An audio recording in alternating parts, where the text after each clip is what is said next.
এই বছর আমি বড়ি দেওয়াতে আমাদের পাড়ার মধ্যে ফার্স্ট হয়েছি। কেন বললাম এই কথাটা বলো তো?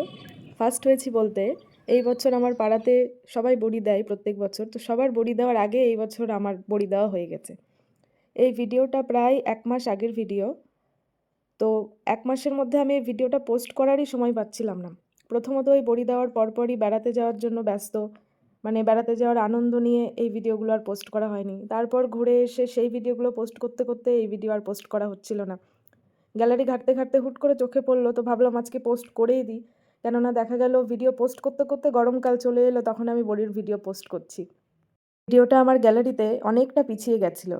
সত্যি কথা বলতে একটু সময়ের জন্য আমার তো মনেই ছিল না যে বড়ি দেওয়ার এই ভিডিওটা আমি করে রেখেছি। যাই হোক, সেটা যেন না হয় সেই জন্যই তাড়াতাড়ি করে ভিডিওটা পোস্ট করে দিলাম। ভিডিওটা প্রায় ১ মাস আগে করা। ১ মাস আগে আমার বড়ি দিয়ে শুকিয়ে পুরো খাওয়াও হয়ে যাচ্ছে আমার বড়ি এখনও পর্যন্ত। তোমরা কারা, কারা প্রথম যেটা বড়ি দেওয়া হয় সেটাতে এই যে আমি শুকনো লঙ্কা, সিঁদুরের ফোঁটা, দুব্বো এসব দিলাম। তোমরা কারা, কারা দাও অবশ্যই জানিও। আমার বাবার বাড়ির এই নিয়মটা দেখে এসেছি আমার মাকে, যে প্রথম বড়িতে ওইভাবে করতে, তো আমিও সেইভাবেই চেষ্টা করি করার। তো আমি একা হাতে সম্পূর্ণ ওই বড়িগুলো দিয়েছি সকালবেলা বসে বসে। একা হাতে বলা ভুল হবে, আমার হাজব্যান্ড আমাকে কিছুটা হেল্প করেছে, মানে যে বড়িটা ফেনাতে হয় সেখানে সে আমাকে অনেকটা হেল্প করে দিয়েছে। বাকি আমি টোটালি একা হাতে কমপ্লিট করেছি। বড়ি খেতে কার কার ভালো লাগে অবশ্যই জানিও, আমাদের ভীষণ পছন্দের জিনিস এটা।